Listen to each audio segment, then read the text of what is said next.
¿Qué tal, amigos? Ha llegado el momento de hablar acerca del contrato como fuente de las obligaciones. Y antes que cualquier otra cosa necesitamos preguntarnos ¿qué es una fuente? La Real Academia Española, entre tantas definiciones, nos dice que una fuente es el principio, el fundamento u origen de algo. Entonces, al referirnos a las obligaciones ya en un ámbito jurídico y en esta ocasión en específico el contrato, entendemos que es el origen de las obligaciones, de dónde nacen o de dónde se desprenden estas. Las obligaciones nacen en principio de aquellas voluntades que se manifiestan con un determinado propósito que será producir consecuencias jurídicas, porque sin lugar a dudas estamos frente a un acto jurídico, y si en su momento se dijo que la materia de las obligaciones es la parte medular del derecho civil, personalmente me atrevo a afirmar que la materia y todo lo que respecta a los actos jurídicos es la columna vertebral del derecho civil. Como dijimos en el video anterior, Pottier afirma que el contrato es la especie del género convenio. Los artículos 1905 y 1906 del Código Civil para el Estado de Tabasco sustentan la afirmación del ilustre autor en cita.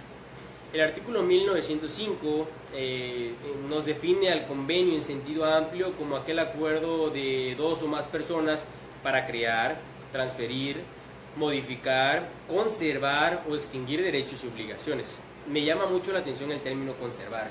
Es un término que podemos encontrar en los contratos de arrendamiento, en el cual dos personas se encuentran inmersas en una relación jurídica obligatoria, uno como arrendador y otro como arrendatario. Está claro que ellos celebraron un contrato de arrendamiento, este fue con una duración de 5 años, han transcurrido ya 4 años y medio y el arrendatario se encuentra muy contento con el bien inmueble, con lo que paga ya sea mensual o anualmente y con las instalaciones. Le propone entonces al arrendador celebrar un convenio en el cual él pueda conservar el dominio del bien. Y el arrendador, al saber que este es un inquilino que no se retrasa en los pagos y que además cuida de las instalaciones, decide aceptar esa propuesta y de esta forma se crea el consentimiento y estas personas habrán celebrado un convenio en el cual ambos conservan sus derechos y sus obligaciones.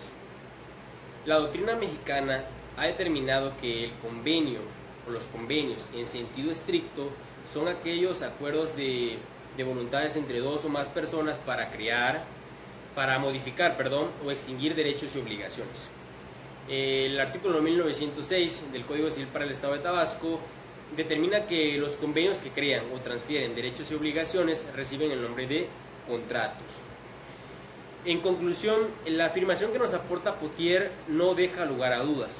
Con este análisis podemos darnos cuenta de que la diferencia que existe entre convenio y contrato radica en la consecuencia que se producirá una vez que se celebre el acto jurídico. Es necesario también que todo estudiante de Derecho se apegue a las definiciones anteriormente citadas y que pueda distinguir entre una figura jurídica y la otra. El consentimiento es un elemento esencial para la existencia del contrato, ya que la ley señala imprescindible la existencia y la participación del consentimiento y el objeto que pueda ser materia de contrato.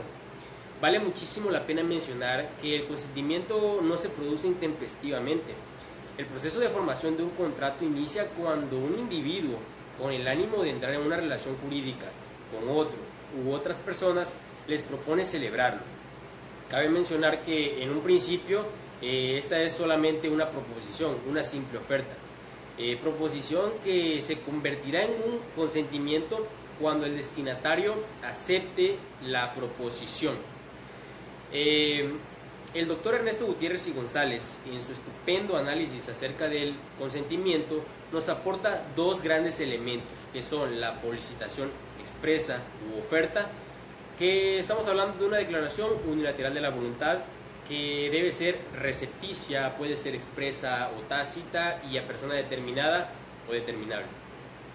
Cuando decimos que esta declaración unilateral debe ser recepticia, nos referimos a que la voluntad manifestada debe ir encaminada a producir consecuencias jurídicas, ya que no es lo mismo decir me gusta tu auto a decir te compro tu auto.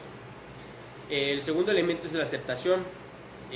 La aceptación es también una declaración unilateral de la voluntad, que puede ser expresa o puede ser tácita, y también a persona determinada o determinable. El artículo 1925 del Código Civil para el Estado de Tabasco estipula que el consentimiento de los que contratan debe manifestarse claramente de manera tal que no deje lugar a dudas.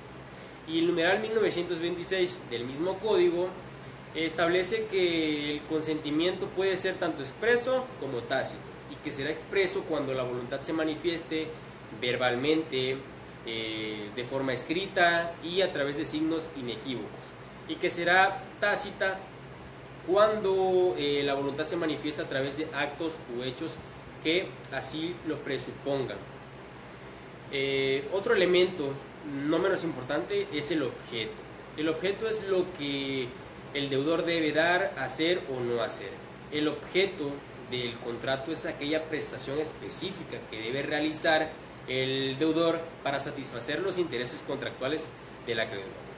Eugene Gaudamel lo dice mejor al explicar que el objeto es lo que debe la parte que se obliga, y no necesariamente hablamos de una cosa corpórea. La realidad es que hablamos de los supuestos de las obligaciones, es decir, del dar, del hacer y del no hacer. El artículo 1917 del Código Civil para el Estado de Tabasco nos aporta los elementos del contrato, los cuales son el mutuo consentimiento, es decir, una declaración unilateral de la voluntad y una aceptación expresa o tácita.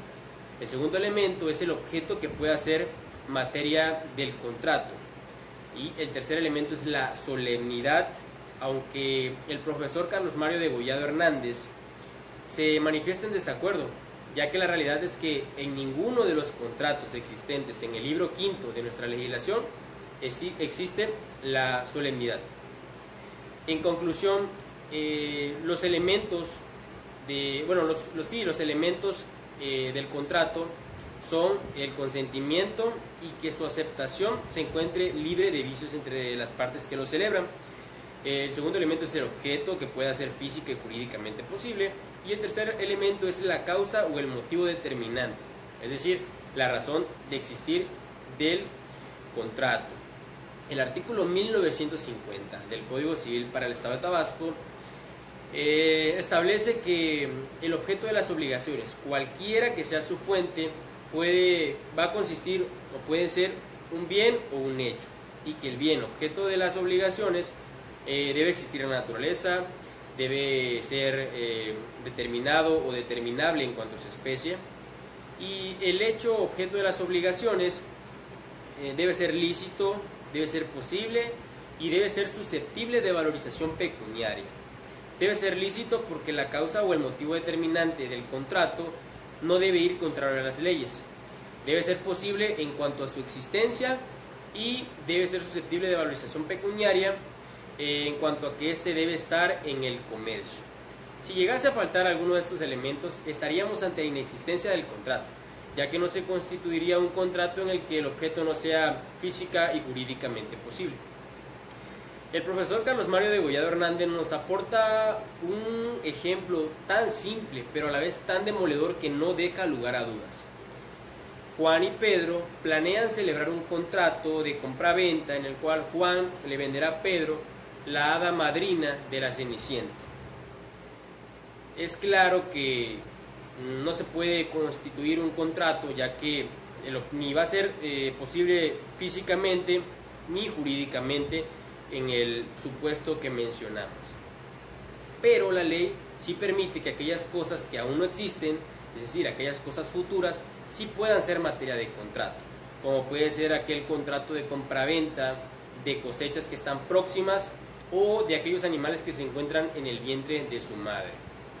Amigos, me gustaría saber lo que ustedes opinan acerca del tema.